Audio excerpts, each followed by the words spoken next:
So welcome back, ladies and gentlemen, and we are going to be straight getting into our second semifinals here in the Gold to Diamond bracket. It's this time GBoy versus Jomski, and our first map will be Eternal Empire. But I think the note though is this is going to be the last chance for our Protoss to make it again to the grand finals. GBoy is the lone representative here of the Protoss side, and I gotta commend all of our Zerg players here in the Gold to Diamond bracket because they have made it happen. A while ago, they were always stuck between that top 8, top 16 part, but this time they have already made it to the top 4 with 2 representatives, and then it is going to be a chance here for Jomski to make it to that final 2 to bring a Zerg to the grand finals of Gold to Diamond, and really goes to show the gap is being bridged, and it really has been our Zerg players showing on up not only just in the Masters bracket but also in Gold to Diamond. But in any case though, we don't really have the time to anymore, and we are going to be getting into the action straight away. Here we go into Eternal Empire.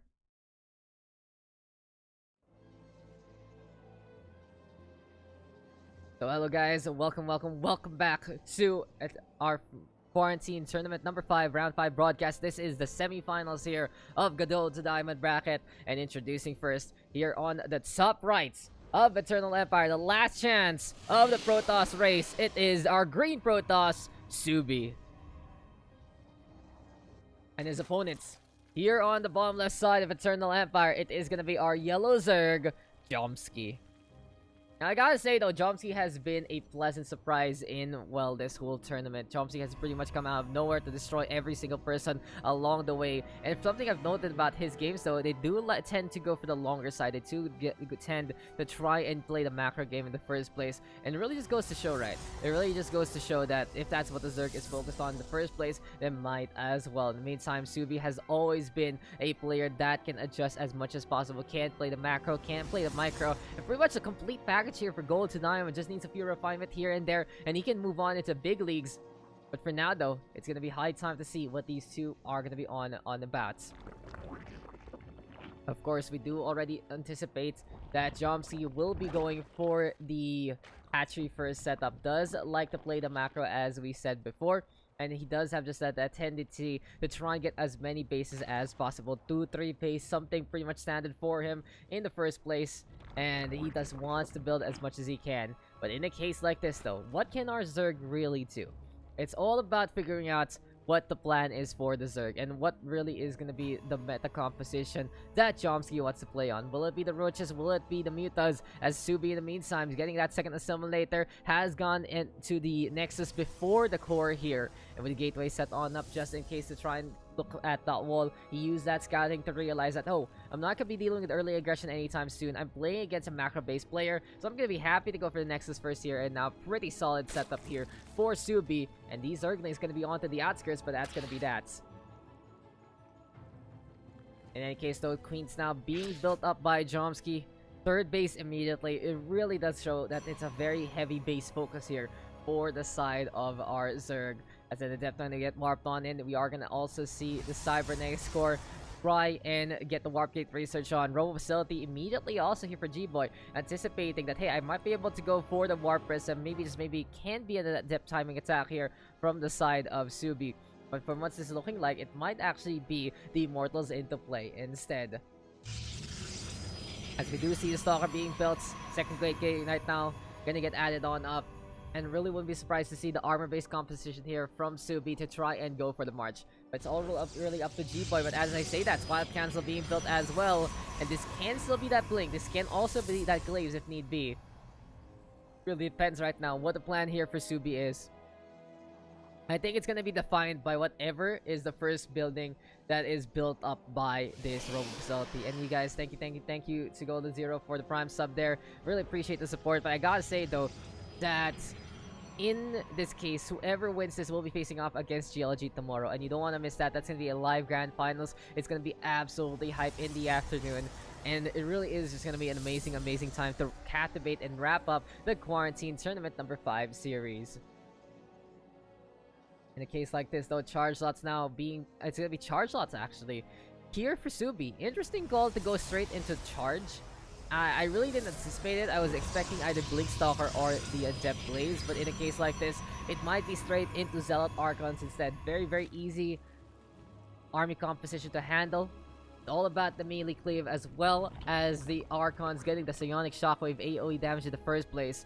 And with the Zealots, of course, being in the front line, it does help out in a good degree. But my worry right now, if you're going for Charge Shot first and you're not going to go for Blink Stalker, what if your opponent does go for the mute play here? Jomski is already ready to set up as much as possible for any kind of mute play, but he does want to focus on the roaches so far. Never mind though, actually, it's all about the Zerglings here for Jomski.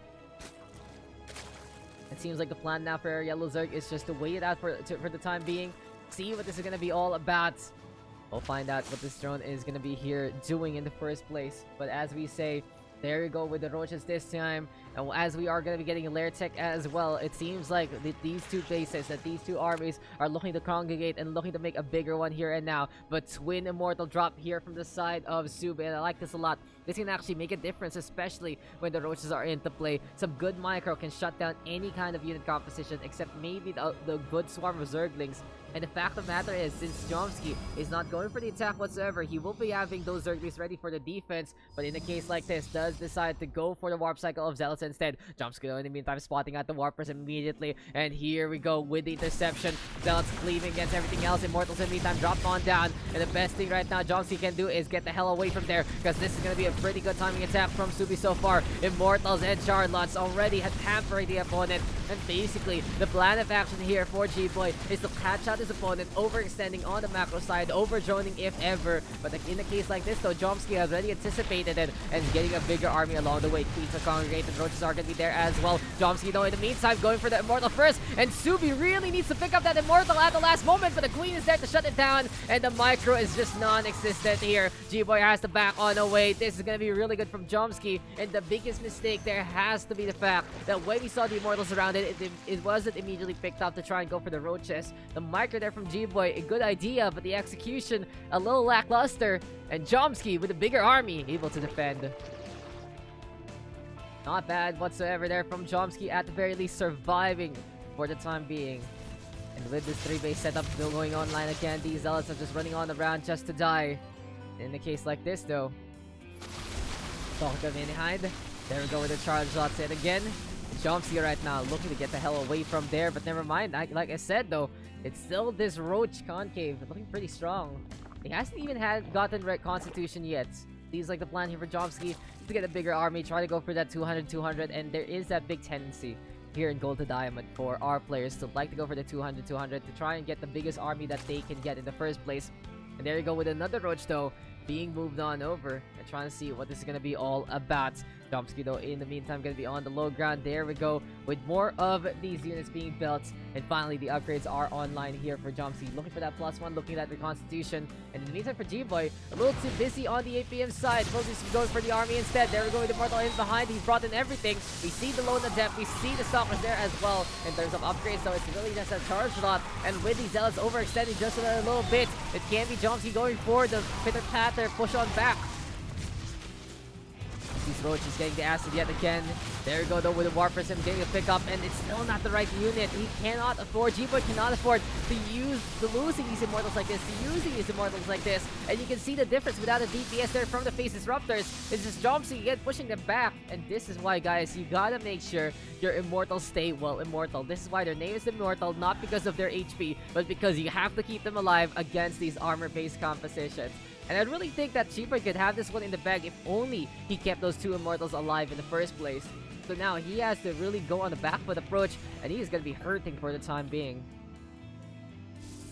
Still though, Jomski, that tendency to stay in the macro side is still there. 71 army versus 26. This is a perfect time for our Zerg player to attack, our Zerg player to creep on forward, but it's just not happening because this is really what Jomski is all about, playing these longer games. So if anyone can actually exploit that, it can help you out in the first place. But if Jomski is able to defend like this, it really doesn't matter. As here we go right now with a drop onto the third base instead. Spine Crawler being built. There comes the Queen trying to get the damage on. Spine has been built on up already and will be poking against that lot. But this Queen is so low HP. Will we get the transfusion in time? Jomski will actually have enough DPS to survive there, and he's had enough.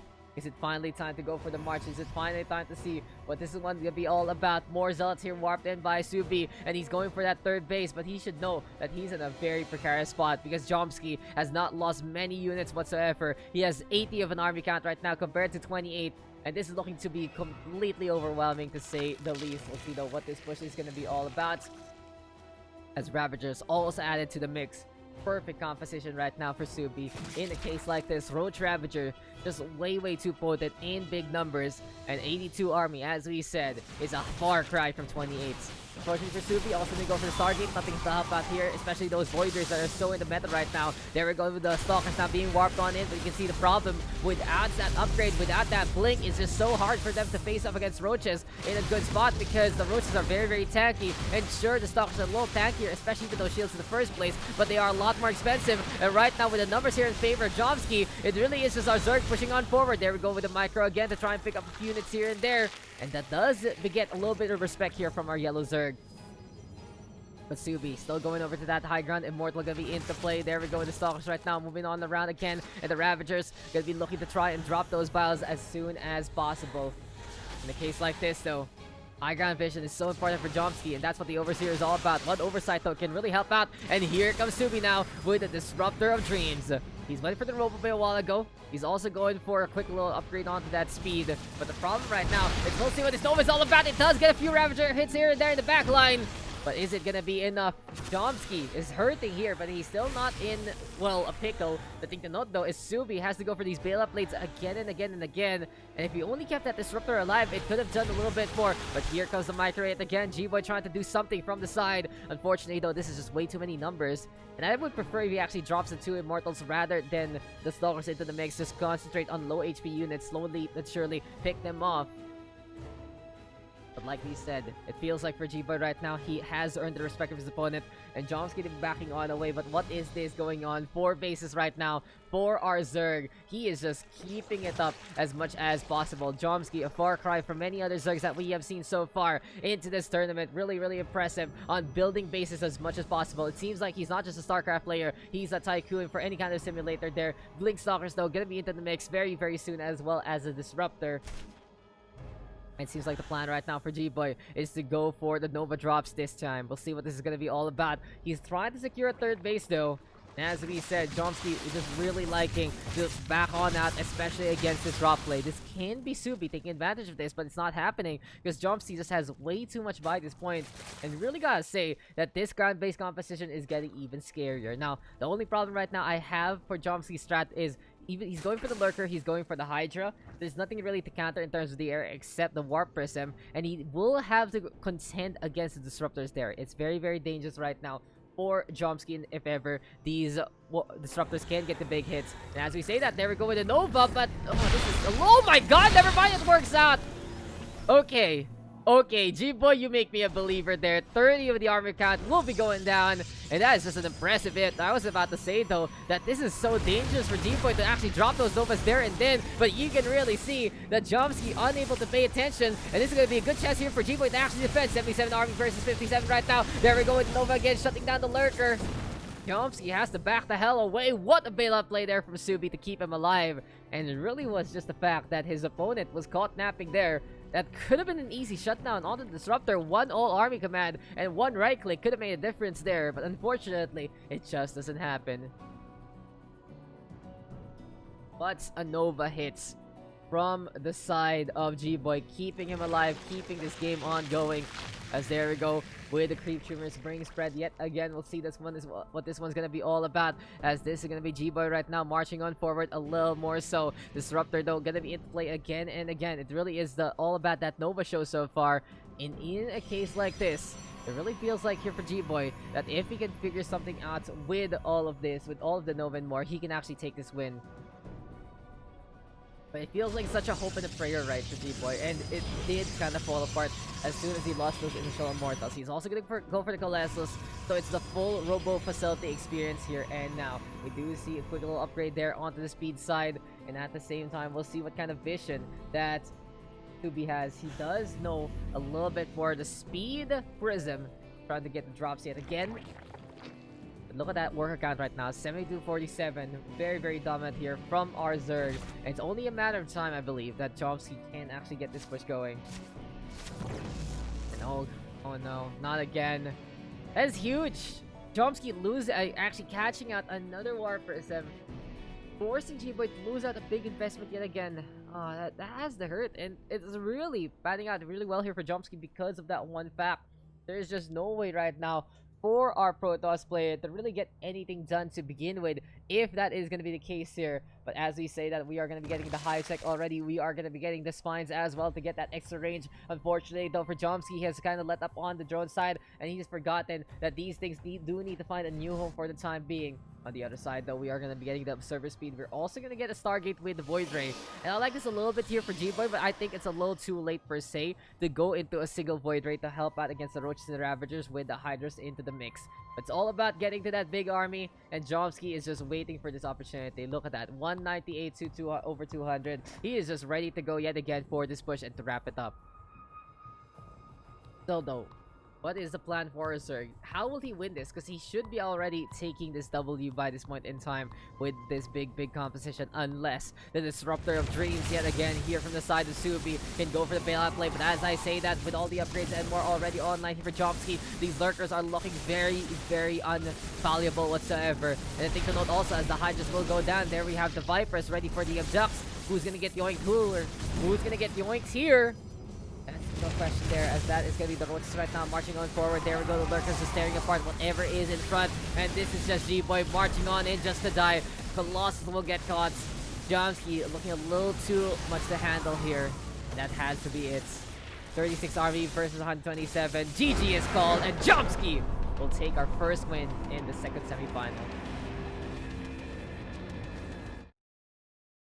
There you go, guys. Game number 1 is done, and Jomski will take that victory. Our second map will be Deathaura LE instead, and the real question here is, how far can GBoy go? Can he actually make it happen? Can he actually figure something out on a map like this? There's a lot more aggression to begin with, and we'll see what this one is gonna be all about. It's gonna be pretty interesting, to say the least, because, well, we saw a while ago that GBoy has the right ideas, right? He can go for disruptor plays, he can go for the immortal drops, but unfortunately, it's just on the micro side where he falls apart, and in a case like that, it's just a little too much handle there, and we'll find out as we are going to be getting to Deathaura LE who will actually take the win. Will it be Jomski, or will it be Subi? As we are going to be getting into a game underway here and now. It's time to see what this one is going to be all about, as we are going to be getting into, well, this matchup. So welcome back, ladies and gentlemen, and here we go again. Game number 2 out of 3, and it's time to see if our Protoss player can actually go for the comeback. Seems like the game has already started a little bit, and we'll find out what this is going to be all about. And introducing first, here on the bottom right, Deathaura LE, it's our green Protoss, Subi. And his opponents, here on top left instead, it's our yellow Zerg, one map ahead. His name is Jomski. So after this one, guys, we are going straight into the Masters Plus brackets. No delays whatsoever. We are on the clock, and we'll see what this one's going to be all about. As Jomski right now going to be at the very least looking to find a little bit more on the macro side. Yet again, as we said before, it's all about the macro here and now for our yellow Zerg. All he wants to do here is, at the very least, overwhelm his opponent. You know, the skin is very debating, because you think he's green with the pool with the hatchery, but so, surprise, he's actually yellow. So interesting color scheme here for our Zerg player. It does kind of trick the eye a little bit, but this is just pylons now being built up by GBoy so far, looking to set up that wall. Of course, 1 gate, 1 core for the time being, and there we go with the Nexus point as well. Seems like, though, it's going to be straight into the Twilight Council, and this has to be a depth push, right? This has to be him trying to go for the glaives as much as possible. Glaive opening, something very scary to see if you aren't prepared for it, and it's really all about that micro yet again. And like we said before, if we can see that GBoy can prove to himself that he can play that better micro, then he has a really good shot at taking this dub. But in any case, though, we are not done yet with our series. This is our second semifinal, ladies and gentlemen, and really have GLG moving on into, well, the semifinals there. Question is, though, who's going to be alongside him into our gold to diamond bracket? As there we go with a few of those pylons trying to build up whatever is needed to be built up in the first place. Gateway going to be there as well, and that is going to be glaive opening here and now for our boy GBoy. It really feels like the situation here has to be looking to play that early aggro to begin with, looking to play the quickest that he can be in the first place. And in a case like this, it really does feel like the plan of action here has to be all about getting these gateways, all about playing the early aggro, and seeing what this one is gonna be all about. Find out though. It's gonna be enough, as already we see the initial volley of Zerglings. Trying to hamper, trying to bother, trying to see what this one's gonna be all into play here. It's our round 5 broadcast though, guys. So round 5 is live. If you guys do want to check it out from the SC group. Fun to see all of this, but the Adept now gonna get warped on in again.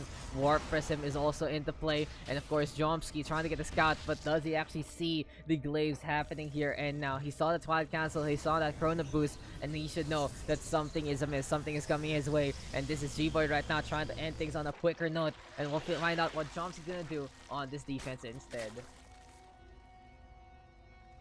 What's the play though for Jomski? Dropping down with those 3 tumors and getting that Roach Warren just to have a bulkier army. And I like it from Jomski. He understands exactly when to go for the Roach Warren. He understands exactly when to go for those armored units. And he understands when to get the bigger army count that he needs.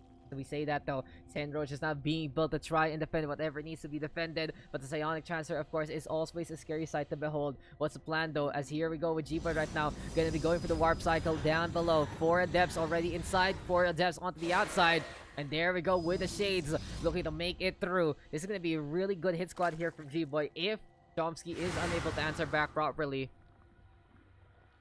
And the question is, how will our green Protoss do it in the first place? Spore Crawler now being built as well. There we go with a little bit of the anti-air at the same time. And it really is just all about the hampering the Warp Prism as much as possible. Queens have congregated, the Roaches are there. And there we go again. A dozen of these Adepts looking to go for the push.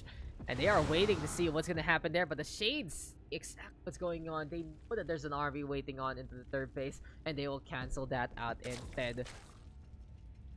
Best thing GBoy can really do right now is to try and bother his opponent. Just march on into this third base, Psionic Transfer to the second or the first, and actually get some drones here and there. But as we say that, there you go already with an early Psionic Transfer. I don't really agree with this. I think he should be using this at the right time because it is going to be on cooldown right now, and the Roaches are marching on in. It's really just all about those decisions, and that's going to be one Adept going on down already. Roaches still keeping the hamper on, and as we see GBoy having to back on the way because of the extra DPS, he's going to be able to get into the natural, he's going to be able to get into the ramp, but there are more Roaches waiting for him, and look at how defensive Jomski is playing this out. GBoy in the meantime with another Psionic Transfer, and I gotta say though, it really is just the decision making to go for the transfer that early on, hurting GBoy in the long run. Jomski is all over the place and more, and he is just defending every single spot without getting baited.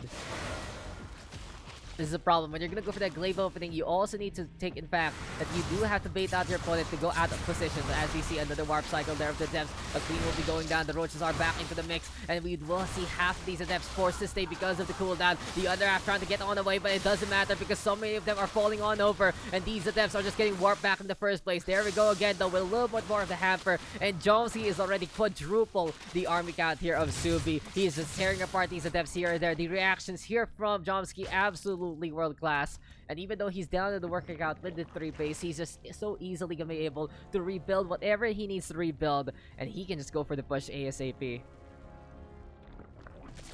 This is just so good right now for Jomski, and that was glaive timing that Subi unable to really capitalize on, and it really feels like that's the same thing. Conceptually, Subi is doing the right ideas at the right times, but on the other foot, he is just messing up in all honesty on the micro department. The Adepts going for the transfer there at the wrong times. The Immortals and the Warp Prisms getting caught out in the first game, and it's been costing him a trip to the Grand Finals. It's been costing him that small little edge, and it really just goes to show that here in Gold to Diamond, everyone has a lot to learn still, and even though you have the right ideas, you have to execute on points.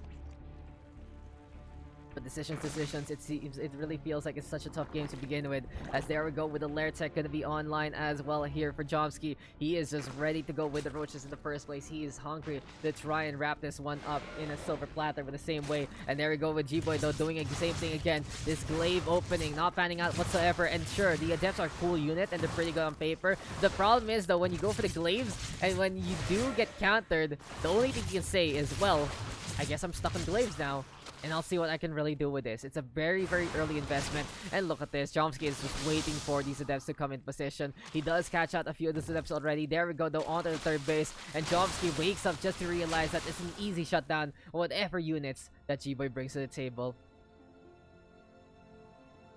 But my oh my, this is our yellow Zerg. Bessie, Ken, and more. Jomski though in the meantime, sending out these roaches again and again. And, you know, I think my mouse is completely dry, but hey, it is what it is. Jomski is going to be the right acceleration zones here, and now Creep Trimmer has been built. There we go with the roaches congregating yet again, and this is just going to be a Congo line of demise. I'm just waiting to see what Jomski is going to do with this. He's bringing all the units he can and more, and it's just so very close already to the crescendo unless we see GBoy build it out again with some disruptors. But will we see it right now? Yes, we will. Robey is online. He's trying to get this disruptor in position. Warp Prism is there as well to go for the micro if need be. But here we go again. It feels like it's part 2 Electric Boogaloo here as Jomski is going to have these Ravagers into play. Roaches are there as well, and we will see the march on for our Zerg. In any case though, Subi in the meantime on the outskirts yet again, waiting for an opportunity or two, as this is just warp gates right now, not really doing anything. It's all up to the disruptors right now to bail this one out, and it seems like Jomski is going to be retreating again because of the adept push. Like I said though, any single time that Jomski feels a drop, he will actually bring his whole army back into the mix, and it feels like it's something so many of our players can exploit against a macro intensive Zerg. But in the meantime, like we said about GBoy a while ago, it really feels like it's that micro department, and it really just goes to show that each of our players have some strengths, have some weaknesses, and the plan of action right now is what can these two players do to compensate for that if they do make it to the grand finals, right? How will they actually do this? How will they actually win out the biggest slice as well as that keyboard courtesy of Pure PC? It feels like though it's gonna go all boiling down to this, and there we go with the Nova's not getting anything this time. It's a complete whiff, and with the army looking ever so bigger, Jomski right now with a push. High Templar trying to do anything, but they just don't have the right upgrades at the right times, and this is gonna be it. This has to be GG. The army is just getting torn apart. We do see an Archon trying to morph in just to die. There we go with the Stalkers back now on the way to the shield battery. No overcharge whatsoever, and you can feel a panic right now creeping on Subi, but Jomski in the meantime doesn't care. Nova's right now trying to get into the mix. This time though, Jomski will shut it down. And this has to be it. 140 to 25 army. GG is called. And we are not going to get Protoss at all and go to Diamond Finals, guys. We are going to get Terran versus Zerg, as it will be GLG versus Jomski for tomorrow. There you go, guys. Victory for Jomski. His macro looking so superb, and he's able to win it out. There you go. That's our gold to diamond bracket, and we'll be right back. We'll be going straight into Masters Plus in just a bit. Stick around. This is Quarantine Tournament number 5, round number 5.